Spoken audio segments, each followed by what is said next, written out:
Саламатсыңарбы урматтуу кыргыз элим. Саламатсызбы? Рыскелди Момбеков. Мен сизге кайрылып кетким келет. Сиз мындай айтканда 7 апрель революциясын пайдаланып, өзүңүз ошо бир кызматка келип, андан тышкары ошол 7 апрелди пайдаланып жогорку кеңешке депутат болуп келгенсиз. Анан азыркы учурда ошол Кангантиев абдан жакшы киши болчу деп, андан тышкары эки генералдын ортосунда чай ичкениңизди мактанып айтып, бул абдан туура эмес. 87 бала жана ошондой эле 1,5 миң адам жаракат алган. Мен дагы ошол жаракат алгандардын арасында кирем. Мен Алыкулова Марипа Мукамбетовна. Мен сизге ушул калп айтпасам 15-жылдан бери туп-туура 3 жолу кайрылгам. Биринчи мен сизге кайрылганым ошо казарманда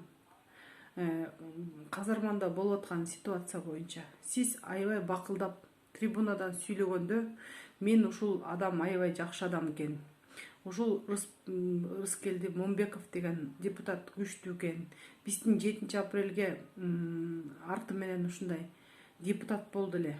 Ушинтип бийликке дагы ошол 7 апрель менен келди эле деп сизге кайрылып, катымды жолдоп, аудиенция сураганда сиз ошо трибунада популизм үчүн, пиар үчүн эле кыйкырып чыгып, ошо ойдон эчтеке арты жок болгон. Сиз даже кабыл албай койгонсуз. Бул биринчиси. Экинчиси, сиз абдан жакшы билет болушуңуз керек Нургазы мырзаны.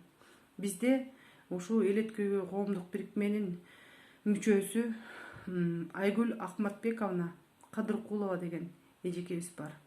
Ошол эжекебиз гепатит илдети менен ооруп келет.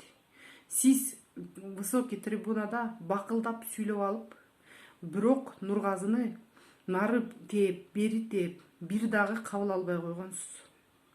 Урматтуу Рыскелди Момбеков, сиз популизм менен эле, пиар компания менен заниматься этпей эле коюңузчу. Сиз постоянно бир нерсени көтөрүп чыгасыз, бирок сиздин эчтеке артында жок. Эмне себептен мен муну айтып атам? Мен сизге 2 эле материал менен тастыктап кеттим. 3-чү материал болсо бул жанагы эме боюнча. Сиз бакылдап эле чет өлкөлүк агенттер же болбосо тигиндей же мындай деп ошонтой кыласыз да постоянно. А бирок артыңызда эчтеке жок. Сиз или акча алып коесуз, бирөөгө дежурный болуп, андан кийин кайра токтоп каласыз. Фарид Ниязов деле сизди акчага сатып алган. Ошондуктан Фарид Ниязовго уже сүйлөбөй калгансыз. Оппозицияда болбой анын сөзүн сүйлөп калгансыз. Фарид Ниязов кеткенден кийин кайра оппозиция болуп чыктыңыз. Сизге ар дайым бакылдаган үчүн акча төлөп береби? Азыркы учурда мен өзүмдүн намысымды коргош үчүн ушул видеону тартып сизге жиберип атам. Сиз эгерде кыйын болсоңуз, канча закон чыгардыңыз? Жогорку кеңешке журналист болуп жүрүп, юридикалык образованияңыз жок болуп, кантип депутаттыкка барып калдыңыз? Сиз бир гана жакшы, актуалдуу нерселер көтөрүлүп чыкса, ошону сүйлөйт экенсиз дагы, аягыңызда эчтеке жок экен. Сиз мандатыңызды тапшырып эле уялбай эле, өзүңүздүн чөйрөңүзгө, өзүңүздүн билген ишиңизге эле барыңызчы. Бир бокко жарабаган депутат болгуча калп эле бакылдап, мындай айтканда через стекло сүйлөбөй, Обонушка деген аттан арылыңызчы. Сиз уже азыр Обонушка деген атка кондуңуз. Мен жөн эле мына бетиңизге айтып берем. Сиз азыр обонсуз. Обон гүлсүз даже. Рахмат.